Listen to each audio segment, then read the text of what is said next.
اعوذ باللہ من الشیطان الرجیم، بسم اللہ الرحمن الرحیم۔ ہاں، یہ جان لو کہ اللہ پر توبہ کی قبولیت کا حق انہی لوگوں کے لیے ہے جو نادانی کی وجہ سے کوئی برا فعل کر گزرتے ہیں اور اس کے بعد جلدی ہی توبہ کر لیتے ہیں۔ ایسے لوگوں پر اللہ اپنی نظر عنایت سے بھرپور متوجہ ہو جاتا ہے، اور اللہ ساری باتوں کی خبر رکھنے والا اور حکیم و دانا ہے۔ مگر توبہ ان لوگوں کے لیے نہیں ہے جو برے کام کیے چلے جاتے ہیں، یہاں تک کہ جب ان میں سے کسی کی موت کا وقت آ جاتا ہے، اس وقت وہ کہتا ہے کہ اب میں نے توبہ کی۔ اور اسی طرح توبہ ان کے لیے بھی نہیں ہے جو مرتے دم تک کافر رہیں۔ ایسے لوگوں کے لیے تو ہم نے دردناک سزا تیار کر رکھی ہے۔ اے لوگو جو ایمان لائے ہو، تمہارے لیے یہ حلال نہیں ہے کہ زبردستی عورتوں کے وارث بن بیٹھو، اور نہ یہ حلال ہے کہ انہیں تنگ کر کے اس مہر کا کچھ حصہ اڑا لینے کی کوشش کرو جو تم انہیں دے چکے ہو۔ ہاں، اگر وہ کسی صریح بدچلنی کی مرتکب ہوں تو ضرور تمہیں تنگ کرنے کا حق ہے۔ ان کے ساتھ بھلے طریقے سے زندگی بسر کرو۔ اگر وہ تمہیں ناپسند ہو سکتا ہے کہ ایک چیز تمہیں پسند نہ ہو، مگر اللہ نے اس میں بہت کچھ بلائی رکھ دی ہو۔ اور اگر تم ایک بیوی کی جگہ دوسری بیوی لے آنے کا ارادہ ہی کر لو تو خواہ تم نے اسے ڈھیر سا مال ہی کیوں نہ دیا ہو، اس میں سے کچھ واپس نہ لینا۔ کیا تم اسے بہتان لگا کر اور صریح ظلم کر کے واپس لوگے؟ اور آخر تم اسے کس طرح لے لوگے جب کہ تم ایک دوسرے سے لطف اندوز ہو چکے ہو، اور وہ تم سے پختہ عہد لے چکی ہیں؟ اور جن عورتوں سے تمہارے باپ نکاح کر چکے ہوں اس سے ہرگز نکاح نہ کرو، مگر جو پہلے ہو چکا سو ہو چکا۔ در حقیقت یہ ایک بے حیائی کا فعل ہے، ناپسندیدہ ہے اور برا چلن ہے۔ تم پر حرام کی گئی تمہاری مائیں، بیٹیاں، بہنیں، پھوپھیاں، خالائیں، بھتیجیاں، بانجیاں، اور تمہاری وہ مائیں جنہوں نے تم کو دودھ پلایا ہو، اور تمہاری دودھ شریک بہنیں، اور تمہاری بیویوں کی مائیں، اور تمہاری بیویوں کی لڑکیاں جنہوں نے تمہاری گودوں میں پرورش پائی ہے۔ ان بیویوں کی لڑکیاں جن سے تمہارا تعلق زن و شو ہو چکا ہو، ورنہ اگر صرف نکاح ہوا ہو اور تعلق زن و شو نہ ہوا ہو تو انہیں چھوڑ کر ان کی لڑکیوں سے نکاح کر لینے میں تم پر کوئی مواخذہ نہیں ہے۔ اور تمہارے ان بیٹیوں کی بیویاں جو تمہاری سلب سے ہوں، اور یہ بھی تم پر حرام کیا گیا ہے کہ ایک نکاح میں دو بہنوں کو جمع کرو، مگر جو پہلے ہو گیا سو ہو گیا۔ اللہ بخشنے والا اور رحم کرنے والا ہے۔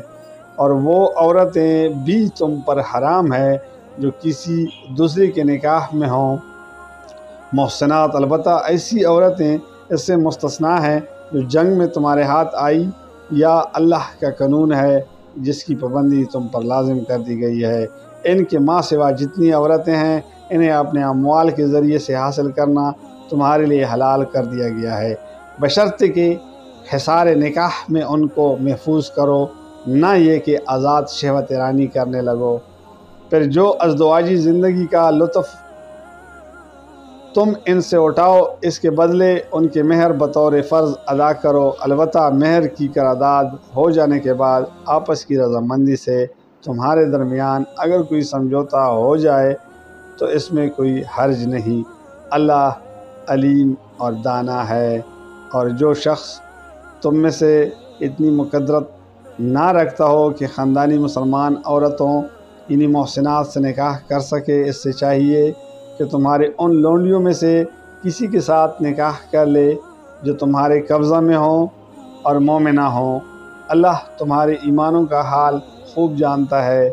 تم سب ایک ہی گروہ کے لوگ ہو، لہذا ان کے سرپرستوں کی اجازت سے ان کے ساتھ نکاح کر لو، اور معروف طریقے سے ان کا مہر ادا کر دو تاکہ وہ حصار نکاح میں محفوظ محسنات ہو کر رہیں، آزاد شہوت رانی کرتی پھریں اور نہ چوری چھپے اشنائیاں کریں۔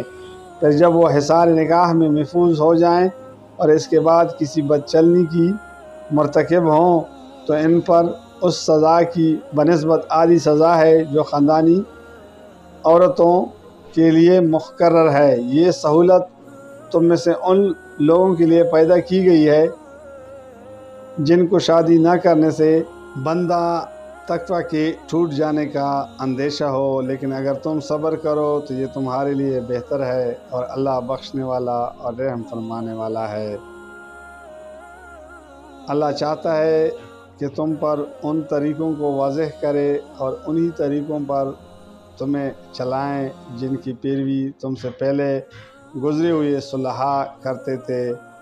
وہ اپنی رحمت کے ساتھ تمہاری طرف متوجہ ہونے کا ارادہ رکھتا ہے، اور وہ علیم بھی ہے اور دانا بھی۔ ہاں، اللہ تو تم پر رحمت کے ساتھ توجہ کرنا چاہتا ہے، مگر جو لوگ خود اپنی خواہشات نفس کی پیروی کر رہے ہیں وہ چاہتے ہیں کہ تم راہ راست سے ہٹ کر دور نکل جاؤ۔ اللہ تم پر سے پابندیوں کو ہلکا کرنا چاہتا ہے، کیونکہ انسان کمزور پیدا کیا گیا ہے۔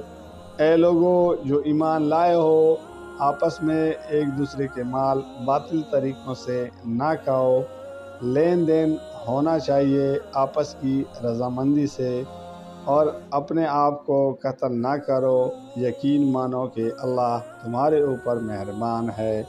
جو شخص ظلم و زیادتی کے ساتھ ایسا کرے گا اس کو ہم ضرور آگ میں جھونکیں گے، اور یہ اللہ کے لیے کوئی مشکل کام نہیں ہے۔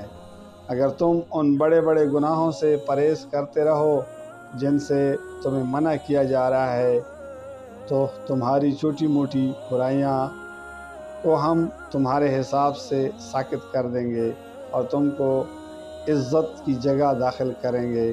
اور جو کچھ اللہ نے تم میں سے کسی کو دوسروں کے مقابلے میں زیادہ دیا ہے اس کی تمنا نہ کرو۔ جو کچھ مردوں نے کمایا ہے اس کے مطابق ان کا حصہ ہے، اور جو کچھ عورتوں نے کمایا ہے اس کے مطابق ان کا حصہ۔